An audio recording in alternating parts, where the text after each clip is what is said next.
Magic. Well, thank you very much, Alex, for that. And cheers, guys, for joining us on a very warm Friday afternoon. I think you can tell who's got their door open or window or next to a desk fan. I hope you can't pick it up on the audio, but yeah, warm welcome than usual to our Need webinar. And we're joined by Peter Littlewood, who has prepared a fantastic presentation just for us, Peter. He was telling us 10 minutes ago that really looking forward to seeing that. If you've somehow found this link and you don't know what on earth Need is or who this guy chatting to you on a Friday afternoon is, my name's Tom and I'm the current chairman of Need, and I outreach and education manager for a site called Rewilding Coomshead. And Need is the membership organisation for anyone involved in environmental, nature, wildlife, sustainable education for the future, a greener future across the county of Devon. So it could be field workers to outdoor instructors to waste education professionals. So yeah, we're a pretty broad church, but yeah, the shared trait that we all have is trying to raise the game and understanding and education in what unites us all. We tend to get together a couple of times a year in the spring and the autumn, and we always descend on a Need members workplace usually to go and check out what they're getting up to. So keep your eyes peeled for hopefully a September event that yeah, it is being, well, it's distilling, I think, is the friendly language of that. But of course, these Need webinars are a chance to keep us talking in between those in-person membership events. And again, we're really thankful and reliant upon Need members going, yep, I've got something interesting to share for 30 minutes. And the other way that conversation can keep going is we nurse along on a WhatsApp, but also LinkedIn, and there's a little Facebook group as well that if people are sharing leaflets or brochures or links to things, that's great. And of course, we owe a lot of thanks to Alex from Resource Futures, who, if you're receiving an invite or an update about Need, it's Alex. So yeah, we're obviously really thankful to that as well. Okay. I think, oh yeah, and I did a membership count as well, 198 members at the moment, folks. So we should do some sort of like, you're the 200th member of Need, congratulations, you know. And then I thought, Alex, it's going to be one of these bloody bots again, you know, and we'll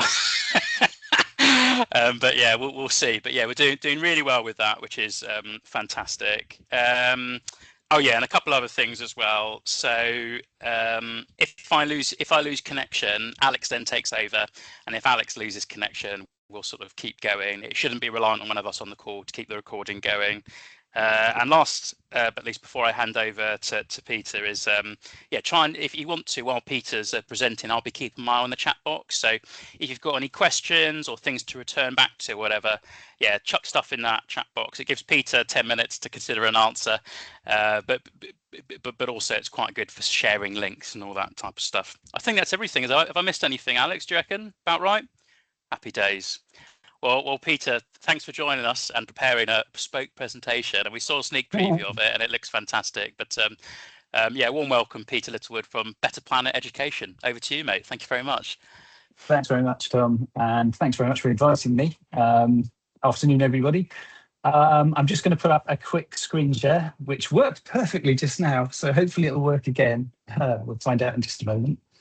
And then if it's working, which it seems to be. Okay, so you should have some nice smiley kids on your screens now. Hopefully that's happening. So yeah, excellent. Okay, so yeah, my name is Peter and I'm from Better Planet Education. We also run a project called Better Planet Schools. We're a charity. We're based in Somerset, technically. I'm actually based just over the border in Dorset. And our basic aim is to help young people learn more about taking care of our world, to inspire them to want to do that. That's our entire sort of purpose. What I'm going to do first of all, before I start blathering on, is to show you a short video. It's only about a minute and a half, but it's brand new. This is almost the world premiere of this video, in fact, which just tells you a bit more about the charity, and then I'll probably repeat the whole thing in a moment. So just bear with me for a minute and a half. Here we go. The future of our planet is being decided right now, in classrooms, by the people who will inherit it. At Better Planet Education, we believe every young person deserves to understand the world they're growing up in and the power they have to protect it. For over 40 years, we've given schools everything they need to teach about the environment, completely free. Thousands of ready-to-use lesson plans, fact sheets, and home learning packs, all linked to the national curriculum. Live school talks for every age group and explorer talks delivered by Arctic and Antarctic explorers. And through our flagship program, Better Planet Schools, primary schools dive deep into the issues that matter, from climate change to biodiversity. And it's not just us doing the talking. Through the Young People's Voices section of our website, young people share their own articles and films about the world they want to see, because their generation deserves to be heard. It all adds up to hundreds of schools and hundreds of thousands of young people inspired to act, delivered by a tiny, dedicated team. Small charity, enormous impact. Help us reach every school in the country. Teachers, sign up for free. Funders and supporters, partner with us or share our story. Visit betterplaneteducation.org.uk. Better Planet Education, inspiring young people to look after our world. So there we go. Quick video about what we do. As the video implied, a lot of our work is actually driven online. So our website, betterplaneteducation.org.uk, is a place to access most of our resources. We had about 500,000 visits to the site in 2025, and there's a really wide range of resources there for both young people and teachers to be able to use. So, for example, we've got a range of, I think it's about 214 different fact sheets, which cover various animal and plant species and also environmental issues, like, for example, climate change. We have, the fact sheets, by the way, are written mostly so that a child of 8 or 9 who can read reasonably well can get a lot of information from them. We do find a lot of adults actually use our fact sheets as well. We have a blog, which is added to occasionally at the moment, I would say, written more for teenagers and for adults, but again, with sort of leading environmental stories that are of interest at the moment. We've got a range of lesson plans available as well. I think we've got close on 50 different lesson plan suites now. Each lesson plan suite tends to contain 4 to 6 lessons on all sorts of different topics. So we've got stuff like life on the seashore, the African savannah, local wildlife rainforests. I'm just looking at the 4 pictures I can see in front of me here, but there's loads of other topics as well. It's all fully searchable on the site, so it's quite easy to navigate your way around. We also have home learning packs, which are kind of a leftover from COVID, really. We started producing them when the first lockdown happened, and we realised that there'd be a lot of parents at home with their kids trying to work out what to do with them. And we thought it was actually a really good opportunity to get parents to do stuff on the environment with their children whilst they were kind of trapped at home. So these use minimal resources, the sorts of things that you'd probably have lying around the house, but there's lots of activities, games, ideas for experiments. There's a bit of maths in some of them. There's all sorts of different things there. So they're really quite interesting and provide an awful lot of knowledge. There's also something to do with the toilet roll in the thing, the cardboard bit in the middle, in every one of the home learning packs as well, because that became a bit of a thing. As mentioned in the video, we have the Young People's Voices section of the website. This has some really good videos and articles written by young people. I'd particularly recommend the latest one on there, which has been written by a girl called Meg, and it's got a picture of a beaver because she actually wrote about beavers. So this is obviously an old screenshot. I'm afraid, though this is slightly bespoke, I didn't actually make fresh screenshots of every page of the website, especially for it. So yeah, Young People's Voices is a really good section. If you've got any young people you know who are really keen on environmental issues, like to either create a video or write about it, get them to send it in, because there's some really, really good stuff there. And we're really trying to empower more and more young people to be able to kind of get themselves published here and then point their friends at the website, but also young people around the world access the website. I was saying earlier to Tom and Alex, the website in the last year has been visited by 171 different countries. The majority, slightly frustratingly at the moment, are in the US.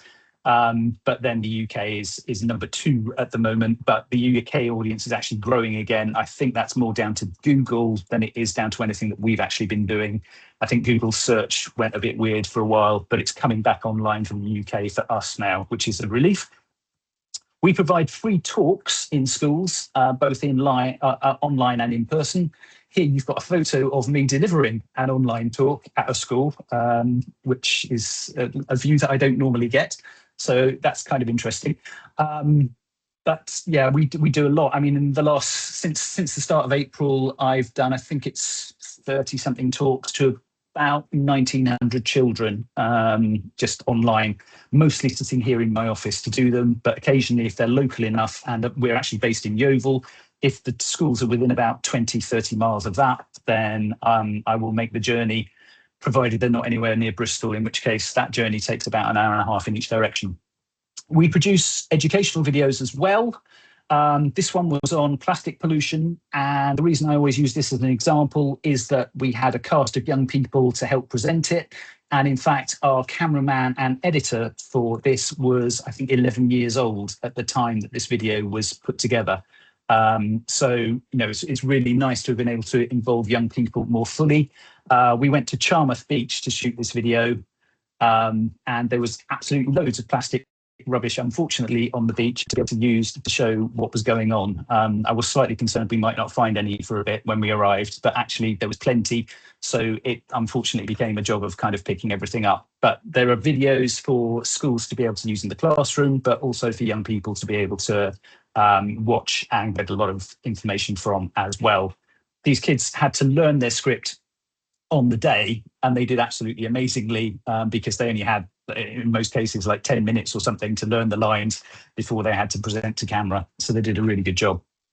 Another way that we involve young people is through our young trustees. So we have young trustees aged between 16 and 24. They have to leave on their 25th birthday, is the rule that we have now, but they are allowed to stay for as long as they like in between, so long as it's mutually beneficial. So they have to be doing some things to benefit the charity, and obviously it's got to be worth their while to be involved as well. So here is a selection of our current bunch of young trustees. We've actually got a couple more than appear on this screen at the moment, but they're all really interesting young people. If you wanted to visit the website, you can go to the About section, which is up here, and you can actually read any of the biogs you want of any of the people. If there's a circle like this with the face, then you can click on that face and a biog will appear, so you can find out a little bit more about them. But they act as advisors to me and the board of grown-up trustees. In fact, one of our full trustees, I shall call them, is actually a former young trustee, and she has particular responsibility for looking after the young trustee board.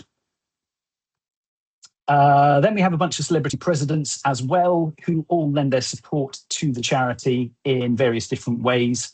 I've been working quite recently, in fact, in the last month or two, with Kel and Naomi to do filming in some primary schools where we were working on Better Planet schools. Dermot, you'll obviously know. Adrian is a wildlife cameraman and film producer, so he's not as recognisable perhaps, although his voice does appear on some of his films.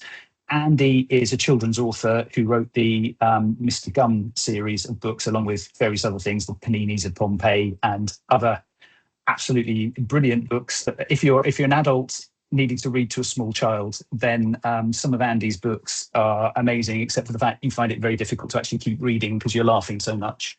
And I'm guessing you know who these three are down this side. Which brings me on to Better Planet Schools. Now, this is our kind of flagship program, if you like, at the moment for primary schools in the UK. So all you've got to do to take part is be a primary school and be in the UK somewhere. When you first arrive at the website, which is betterplanetschools.org.uk, you are confronted with a page that looks like this. And you can find out by going through the various navigation pages here all about the project and what it involves. So it's basically about creating environmental action among young people in schools. And we do that through a series of modules. Each module lasts roughly an academic term, and there's lots of different topics that I'll come on to in a minute. First of all, I'm just going to show you some nice photos of groups of kids in action doing various things to do with Better Planet schools. So, for example, here we've got our nature and biodiversity module, and these kids are preparing an area that is going to become a small wildflower meadow. They did a plant sale as well as part of their nature and biodiversity, and you can see they're actually raising money so that they can buy more stuff to do more things with Better Planet schools in the coming year. And in fact, this, I think, was taken a year ago. Today, this particular group are going to be doing a sale of various recycled items that they've made to go in people's gardens. It's a really nice, really good sort of project, lots of really good ways to get involved. And one thing that we like to do is at the end of each term, there should be some kind of an event at each school that involves all of the children and as many of the school community as possible. So in the case of this plant sale, obviously a lot of the parents were sort of dragged along to buy the plants. There's another module that's on fast fashion. So here we've got some examples of some upcycling that have been done at another school. And here we've got some shorts that have been turned into handbags. An unusual idea. It's generally t-shirts that get changed into bags, but here they use shorts, which I think are probably going to be more durable, to be honest. They're also encouraged to do things like planting wildflower meadows, and we've got a pretty decent one here. They get involved with doing things like creating wildlife areas, bug hotels. So, there's all sorts of really good stuff there. In our food and farming module, that's all about learning about where your food comes from. And here we can see that they've been doing some growing in their polytunnel. A nice thing for all the schools that get involved is that they can have, basically the way a lot of schools engage with it is through their eco club. And if they're doing it that way, they become the Better Planet crew. And each member of the eco club gets a badge, which you can't see because these photos are too blurry, but they get a really nice badge that they're pointing at. That sort of green thing they're pointing at is their badge. And they tend to be quite proud of these things. We automatically send on sign up a set of 20 badges to every school. If they need more after that, they can order them, but we do make them pay. Not a lot, but we do make them pay if they want more than 20. So yeah, but that's a really nice way of engaging the children as well. It's the little things like that that really make a difference. We've got some more bug hunting going on here. And then also with our fast fashion module, you can do things like a clothes swap. So here we've got a really good clothes swap that's going on. They've done all the sourcing of the different sizes of the clothes to make it a lot easier for people who are coming along. This is how it's looking at this particular school. This is one of the really lovely sort of project ideas. It does involve most of the school because even if, well, normally the school gets involved in giving the clothes in for the swap anyway. Schools are a great place for that because obviously kids are always growing out of clothes and there's always smaller ones who will fit into those clothes coming up through the school. So it tends to work really well, and it can be uniform swaps as well, of course. But this one just happens to be ordinary clothes. So when you arrive on the website, you are allowed to go to, if you go to the schools page and then you kind of scroll down to the bottom, you'll get to a bit where it says sign up. You've then got a sign up form to fill in, which looks like this. So you put in school name, school address, blah, blah, blah. And then actually do the sign up process, which doesn't take all that long, fortunately, to do. We will then, actually, this is an old email address of mine, which does still work, but it's not my email address anymore. So yeah, all you need to do is to sign up and click the button at the bottom here. We will then verify your registration. So we do occasionally get random registrations from all around the world, which we have to get rid of. And obviously there's a lot of bots and stuff. So we verify to make sure you're a genuine human. And then after that, you'll be sent an email by us confirming that you've joined and that you can sign up. So how it works. Schools choose a teacher to be the one who signs up and lead the project, but you can add other teachers if you want to. Then you choose a sponsor. The reason for that is that when we launched this project, we put in a nominal charge to schools of £100 per year to participate. But we were always intending that we would raise the money to make sure that schools never actually had to pay. and instead they would be able to pick a sponsor of some kind. And that has happened again. Well, it's happened all the way through. We've never had to charge a school. So we've got sponsorship in hand for lots and lots more signups, which is really good news. So yeah, schools then choose a sign up, and then they choose which term they want to start work. Then they select their 3 modules, which they're going to be working on during the course of the academic year. And then inside the module, there's loads of lesson plans, activities, and a teacher's guide. We also have now a thing called Quick Hits, which is a way of being able to find out where all the activities link into the various lesson plans, because we know that in a lot of schools, they're using the resources for their eco clubs and not for classroom teaching. Some schools do use the lessons for classroom teaching. So they're doing, a topic on a particular thing that's one of the modules, and they'll use our lesson plans for that, which is amazing when that happens. But obviously, we know that schools have really crowded curricula already. They've got a lot of things to get through. So it's not necessarily going to be the case that they'll be able to use those lesson plans in that way. But if you're running an eco club, you can use sections of those lesson plans along with the activities to be able to, engage the eco club in lots of really fun activities instead. And then, as I say, a lot of the time you drive the activity through the eco committee or eco club, but the whole purpose is to involve as many of the children as possible in the lessons and activities. And that can be just the end of term thing, where they're going to do something like perhaps a fashion swap. But there's also things like assemblies as well, so that the eco club can actually tell everybody in the school about what they've been doing. And what we do then is to ask the schools to actually report on what they did at the end of each module. If they send us a report, then there are potential benefits to them. It's also really good for us because it gives us lots of really nice photos that after we've got permission for, we're able to use on presentations like this. But it provides lots and lots of evidence for the fact that this thing is really working.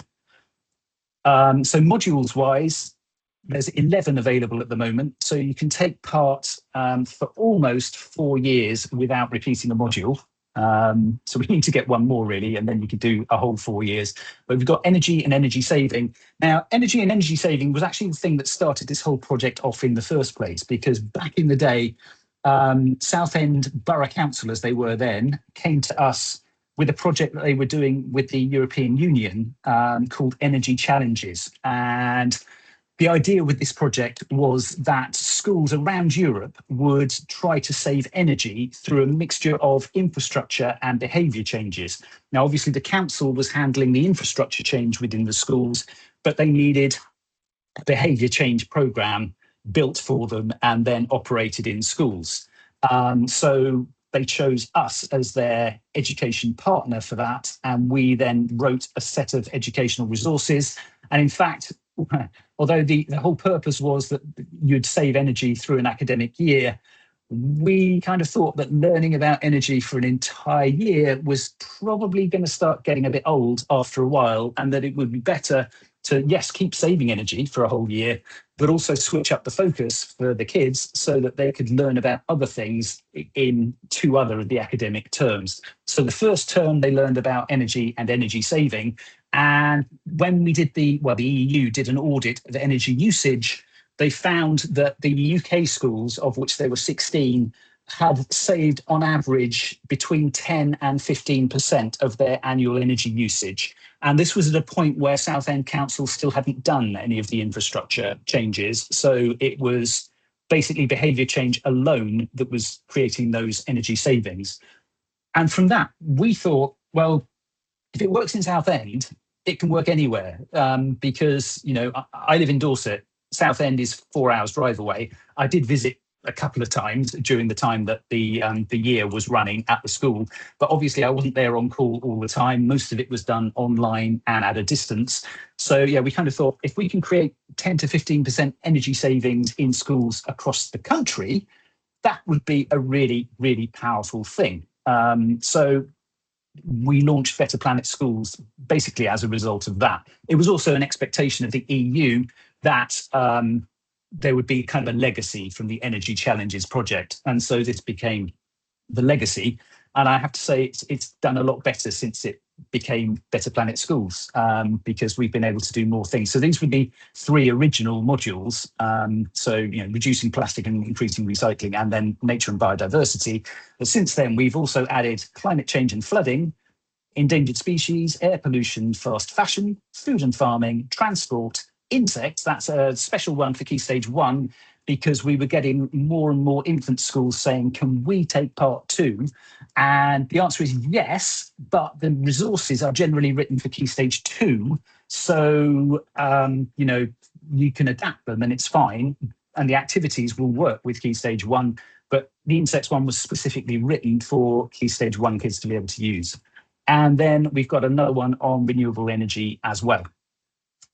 There are incentives to take part. So I told you about those reports earlier on. The schools have to send in at the end of each module. The schools get certificates. So there's one for the school, and then one that they can personalise for each of the children who was involved in the particular project as well. Obviously, it means they've got a printer load, but they can do that. The certificates do look very nice in a frame in the school entrance hall, and they show that the school has actually been doing something to help the environment. And then there are also prizes available for the schools that are submitting end of module reports. They're sort of randomly assigned, but there is a certain bias towards, say, if a school has been sending in reports consistently over the course of an academic year or something like that, they're probably more likely to get themselves a prize. And generally it's stuff for the school wildlife area. So here we've got a hedgehog house. This was, for some reason, they only put this in their photo. They actually had a whole bundle of stuff, but they just put that in. Here you can see more of the bundle from another school. So yeah, you get the idea of the kind of stuff that we were giving out. Oh, here I am in a local school giving out some prizes to their eco club. And here's another one. In fact, this one I think was only sent out last week. So they were our sort of summer term winners. Well, no, spring term winners. We'll have a summer term winner selected in the next couple of weeks. So yeah, there's all of that going on. In terms of feedback, schools are giving us increasing amounts of really good feedback about what it's done.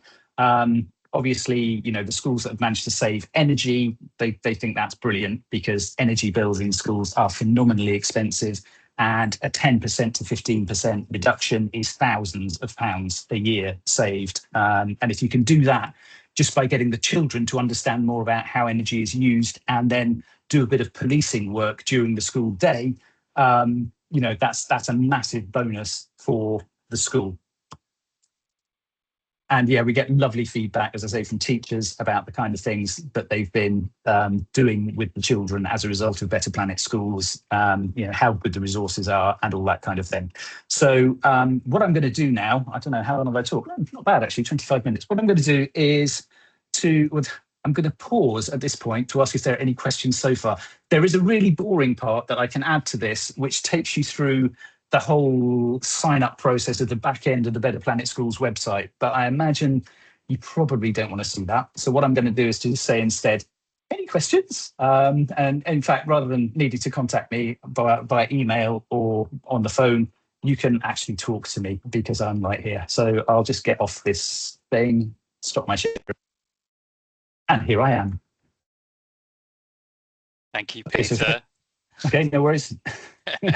Fantastic. And I hope the urgency to contact you extends to people watching it back on a recording in a few days. Well, if they're doing that, they'll need the email or phone number. Brilliant. Yeah, no, that's great. Well, we've got a question in the chat straight away from Ike about, do you collaborate at all with climate ambassadors? Haven't done so far, although it's kind of weird, because I actually ended up going in and talking about climate change an awful lot in schools, and it would make an awful lot of sense. I did contact someone about it, climate ambassadors, but nothing ever actually happened as a result. So it's certainly a possibility. I would say we'd be open to it. Yeah, fair enough. Oh, go ahead, Alex. That helps. I was just wondering, because adjacent to climate ambassadors, you've also got Let's Go Zero, and what you're doing there is like perfectly fitting into the needs for schools to write climate action plans and implement them. So have Yep. have you guys hooked up with Yeah, them? we do work with them. We're part of the Let's Go Zero coalition. So Okay. yeah, we do work with them. They give our well, I think they give our information out to some of their schools. Their climate ambassadors do that job. Good. Yeah. Yeah, fantastic. We had a great piece from Nikki Shantz from Climate Ambassadors at a Need get together a little while ago, Peter. And the scheme that we're always bubbling away at is for a lot of Need members. They're the trusted person that a school might turn to, and a lot of Need members might work in a school as a teacher. Bethia's on the call, but for others, we get invited in every third Tuesday to do something. So yeah, knowing what's sort of up our sleeve and can recommend the fantastic modules and the pieces of work that you shared with us there, Peter, is great. And yeah, we love having we're doing that signposting piece. Yeah, Need members are very good at doing stuff like that, which is great. Oh, go ahead, Jude. That's really interesting. Well, it sounds like an amazing, amazing project. I'm really interested about the sponsorship element. So, do you have sort of some corporate sponsors lined up in the wings, and you can almost guarantee a school will get that sponsorship, or do the schools deal with? You have some suggested partners, and then that's over to the schools to manage. At the moment, all of the schools get a sponsor guaranteed. It's a mixture of funding from the public, funding from grant-making trusts, and funding from a couple of corporates as well. So yeah, we have money in hand to be able to make sure that schools can take part. There is a facility on the website, on the Better Planet Schools website, for there's sort of a template email for schools to be able to write to a local sponsor or something like that if they want to. But reality is none of them has ever have to use it. I mean, there's also the facility on the website for a sponsor to go in and sponsor a school. So, I mean, it could be a parent decides to do that. Again, not really happened, but mainly because it hasn't needed to, because the money is there already for the schools to be able to take part. So yeah, there's no issue at the moment at all. I guess we kind of put it in there for in case it got too big and it then became impossible to be able to make sure that we could guarantee that we could give every school funding. At the moment, we've got nearly 700 schools that have signed up with a potential audience of children of 178,000-ish at those schools. So yeah, I mean, they're not all taking part all the time, but that's sort of historical. Oh, brilliant! Thank you. It was a good question, Jude, and yeah, I leant forward as well when Peter mentioned that. And it sounds like you've got things nicely lined up, which is fantastic. And so often when we get together, Peter, on our sort of two membership gatherings a year, the topic of funding and secure funding comes up. So yeah, if you've, I feel like we could do a whole webinar on that, Peter. Just it's really hard. It's really hard, especially the last couple of years. It's been horrendous, but it's actually better at the moment. But mainly through fluke, I think. But there you go. It's sometimes you get lucky. I guess. Yeah. Fair enough. I feel like there's a tone of modesty there. I don't know whether other people have detected that, but yeah, nice one, Peter. That's great. Yeah, I picked up on a couple of things, and we've got plenty of time for questions, by the way, guys, if anything is ruminating. and a couple of folks on the call, Peter, has had to just hop off, but yeah, they've thanked you and wished us well, which is great.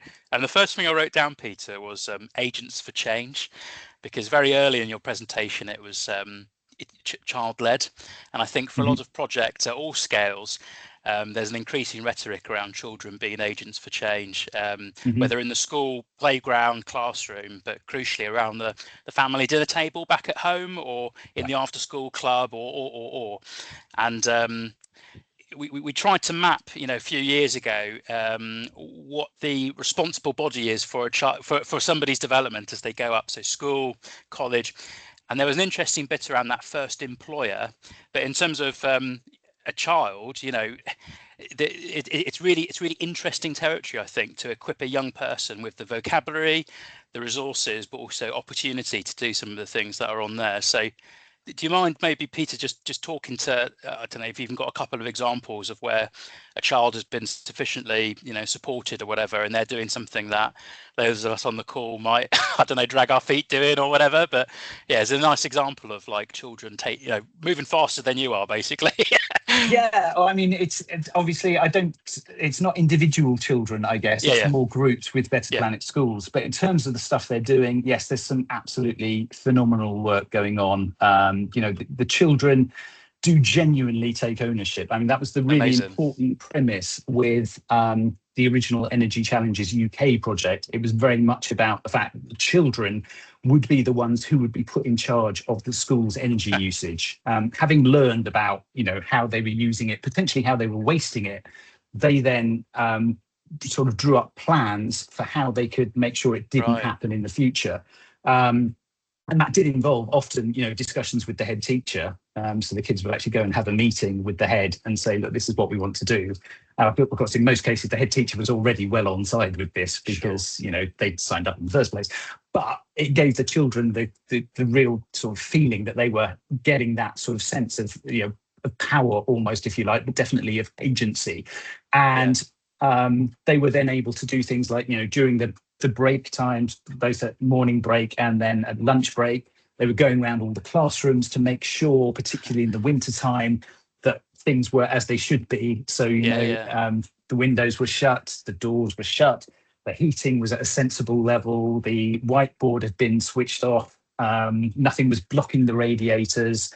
A lot of schools added a bit about litter as well, which obviously isn't particularly energy saving, but it's quite good to make sure there's no rubbish going on. And so, that is something that's happened in lots and lots of schools around the country.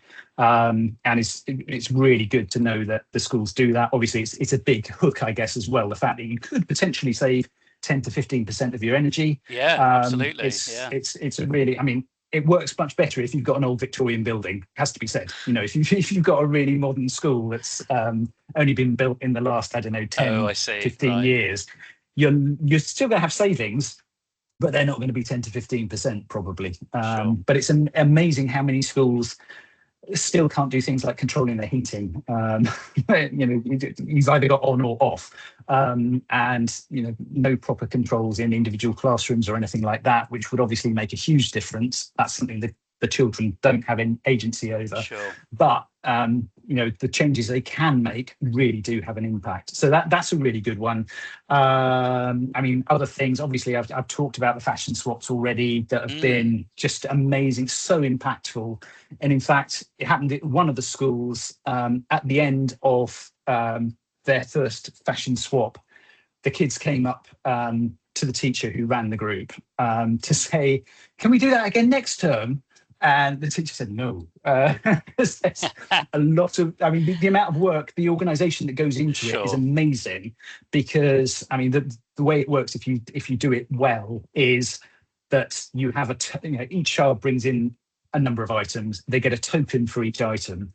Now the Eco Club actually designs the token, and then so they have to copy and paste it and then print it and then cut up all the bits of paper and whatever. So they've got all these tokens to give out to the individual children. This particular Eco Club group also handmade all the envelopes with recycled paper to put the tokens into.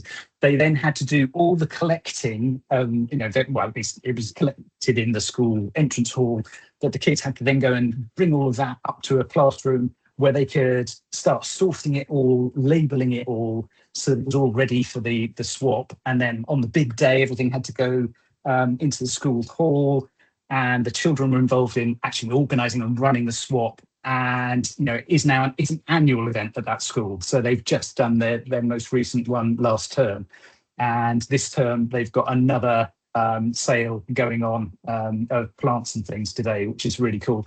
So yeah, when schools get into it, the nice thing is they keep going. We had our first school a couple of months ago sign up for the 4th consecutive year, to give an idea of how long schools stick with it once they start. Obviously, not all schools do that because they find they're too busy. It doesn't fit necessarily. But all you need is one member of staff who's really keen and a bunch of children who really want to do something, and you've got everything you need in order to be able to take part in any of the modules. And the amount that the children are achieving and then passing on to their parents as well, because that's another really big thing. And particularly that's something we got anecdotally about the energy saving, was that habits that were being formed in school were being taken back home, and children were starting to say, well, why don't we do this? Why don't we do that? And so changes actually happened at home as well. And that cascade effect means that it's much, much bigger in terms of impact than we can ever account for, which is really exciting. Oh, it is, yeah, and some key examples there. And I'm glad you finished on that last bit of the child taking home some of their behaviours or advice, and there's these great examples of need members facilitating that conversation at home, where the child feels sufficiently informed and empowered to go, oh, we actually recycle at school. It's quite easy. We just need 2 bins, or so that's fantastic for that, Peter. Thank you. Alex has just typed in the chat. Alex, did you want to say anything to that? Recycle Devon clothes swaps? I was only saying that if anybody knows any schools that's interested in doing clothes swaps and things like that, Recycle Devon actually have, I think every district now has got a set of equipment that schools can borrow to help with the clothes swaps that they have. Okay. So that I think that you get like clothing rail, maybe a couple of big mirrors, some hangers, that kind of thing. And I think there's some signs with different sizes on and that kind of thing. So so that's quite handy, because then the schools don't have to worry about finding loads of hangers and all of that kind of thing. So give me a shout, or Lucy Mottram. I'll put our email addresses into the chat if you know someone that wants that. Fantastic. Thanks, Alex, for that. Ideal. Does anyone else have anything for Peter? Go ahead, Mike. Okay, is my microphone working? Perfect. Okay, good. I asked about the climate ambassador question because I went to Nikki Schrantz's talk at the NEED event last year, and subsequently have applied to become and have become a climate ambassador, but I haven't yet done anything, partly because I haven't quite worked out how to do that, and I haven't had time either. But what I wanted to ask you, Peter, was what is the role now of climate action plans? Because that seems to be fairly central to the role of climate ambassadors. Yeah, climate action plans in schools seem to be a little bit sketchy, I would say. I mean, they vary a lot from school to school. It's something, it's a legal requirement that the school has to have a climate action plan. The actual content of that action plan seems to be a bit vague. So, they have to have something in the file, but I'm not sure how seriously it's being taken in some schools. In others, obviously, it is being taken really seriously, and they're making sure that they have a really sensible looking climate action plan.